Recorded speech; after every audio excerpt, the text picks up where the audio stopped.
ذرا اس آیت پر اب نگاہ کو مرتکز کیجیے، انسان کا خسارہ کیا ہے؟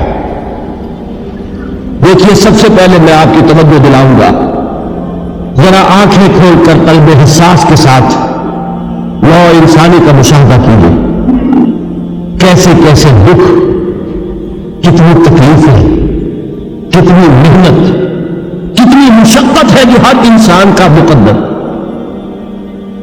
قرآن مجید میں ایک مکمل سورت ہے سورت البلد، اس میں اللہ تعالیٰ نے متعدد قسمیں کھا کر ایک بات کہی، لا اقسم بہذا البلد وانت حل بہذا البلد ووالد وما ولد لقد خلقنا الانسان فی کبد۔ ہم نے انسان کو مشقت ہی میں پیدا کی، یہ مشقت ہر انسان کا مقدر ہے۔ لوگ گھروں کو چھوڑ کر آئے ہوئے ہیں، کہاں کہاں انسان جاتا ہے، اس دنیا میں محنت اور مشقت۔ ہاں ایک مغالطہ ہو جاتا ہے کہ شاید یہ محلوں میں رہنے والے جو ہیں انہیں کوئی مشقت نہیں، انہیں کوئی دکھ نہیں، حالانکہ حقیقت یہ نہیں ہے۔ جو جتنا امیر ہے آپ دیکھیں گے اس کی جسمانی مشقت کم ہے، ذہنی کوفت زیادہ ہے۔ ٹرینکولائزرز کی انہیں ضرورت پڑتی ہے، انہیں سیڈیٹیوز چاہیے، خواب آور دوائیں مزدور کو بھی کبھی ضرورت پڑے گی۔ وہ 8 گھنٹے کی محنت کرنے کے بعد ایسا سوتا ہے کہ وہ صبح ہی کی خبر لے گا۔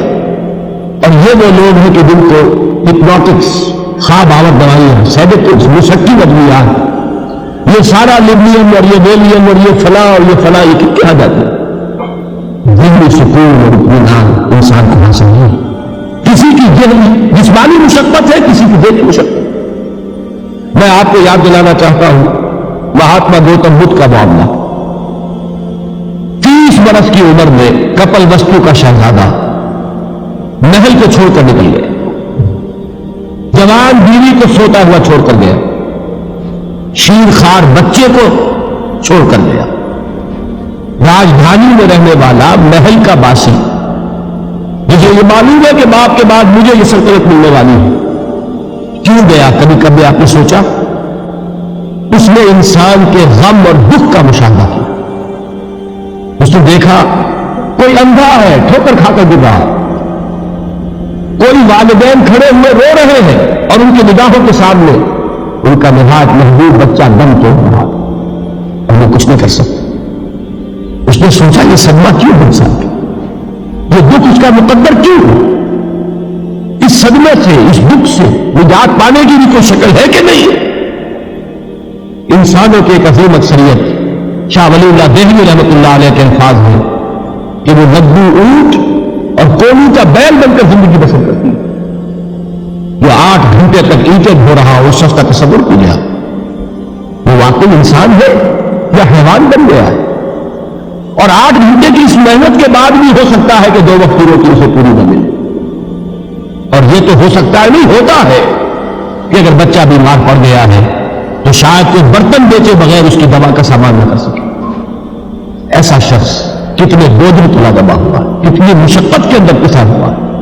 مجنون اور کولو کا بیل، انسانوں کی عظیم اکثریت کس سطح پر زندگی بسر کرتی۔ لیکن آپ کو معلوم ہے کہ کولو کے بیل کے لیے مشقت ہی مشقت ہے، اس کے احساسات یہ نہیں ہے جو کہ ان سے انسان کو جو صدمہ پہنچتا ہے۔ ایک بیل کو اس سے کوئی غرض نہیں کہ اس کا کوئی بچہ بھی تھا کہ نہیں تھا، اس کو کوئی بخار ہوا ہے یا کیا ہوا ہے، اس صدمے سے وہ بیل بچا ہوا ہے۔ گورے کو کوئی پتا نہیں کہ میرا بھی کوئی اولاد میری ہے یا نہیں ہے، مجھے اس کا کوئی صدمہ ہے یا دکھ ہے، کوئی پتا نہیں۔ لیکن انسان کا معاملہ یہ ہے کہ والدین کو جو جو دکھ دیکھنے پڑتے ہیں اپنے بچوں کے لیے، وہ رات کی نیند حرام ہے اس لیے کہ بچہ بخار میں تپ رہا ہے یا درد سے تڑپ رہا ہے، لہذا نہ ماں سو سکتی ہے نہ باپ سو سکتا۔ میں نے ایک موقع پر دیکھا لاہور میں کیروسین آئل، اس زمانے میں ابھی سوئی گیس نہیں آئی تھی، اور اکثر و بیشتر جو ہے یہ مٹی کا تیل جو ہے ایندھن کے طور پر استعمال ہوتا تھا، اس کی شارٹیج ہو گئی تھی، تو کئی فرلانگ لمبی قطاریں لگتی تھی ان دکانوں کے باہر، ڈپوں کے باہر، اور ایسے منظر بھی کہ ایک خاتون برقع پوش، ایک گود میں بچے کو لیے ہوئے، ایک کی انگلی پکڑے ہوئے، بوتل ہاتھ میں لیے ہوئے تیل کے لیے، اور کئی گھنٹے کھڑی ہوئی ہے۔ یہ مشقت انسان جھیلتا ہے، غالب نے اس کا نقشہ کھینچا ہے کہ رنج سے خوگر ہوا انسان تو مٹ جاتا ہے رنج.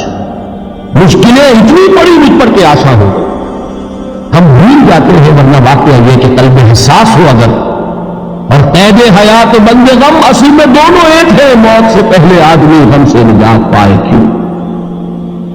اچھا یہ تو ہوا لقد خلقنا الانسان فی کبد. حیوانات کا معاملہ ایک اور اعتبار سے آسان ہے، ان سے کوئی محاسبہ بھی ہو گیا، کوئی جواب دہی بھی ہے، کوئی ان کو اللہ کے حضور میں کھڑے ہو کر اپنے اعمال کا حساب بھی دے گا؟ انسان کی یہ ٹریجڈی ہے، یہ المیہ ہے انسان. اس کو بھی قرآن مجید کی ایک صورت میں قسمیں کھا کر السماء انشقت، اس کے بعد کیا فرمایا؟ یا ایھا الانسان انک کادح الی ربک کدحا فملاقیہ. اے انسان تیرا المیہ، تیری ٹریجڈی اس سے کہیں بڑھ کر ہے. تجھے صدمے پر صدمے جھیلتے ہوئے، مشقت پر مشقت برداشت کرتے ہوئے ایک روز اپنے رب کے حضور میں بھی کھڑا ہوگا، جواب دہی بھی کرنی. اس دن کے حساب سے، اس دن کے احساس سے جو بڑے بڑے ہماری امت کے عظیم جو بڑے سرسبد ہیں، ان کا یہ حال آپ نے پڑھا ہوگا. حضرت ابوبکر صدیق رضی اللہ تعالیٰ عنہ وہ ایک عجیب کیف کے عالم میں فرمایا کرتے تھے، کاش میں درختوں پر چہچہاتی ہوئی چڑیا ہوتا جس سے حساب کتاب نہیں ہو. کاش کہ میں گھاس کا تنکا ہوتا جو آج ہے اور کل آگ میں جلا دیا جاتا، ختم ہو جاتا، اس سے محاسبہ کوئی نہیں. وہ جس کے احساس سے کہ حضرت عمر جو ہے اپنے انتقال کے وقت سخت بے چین تھے.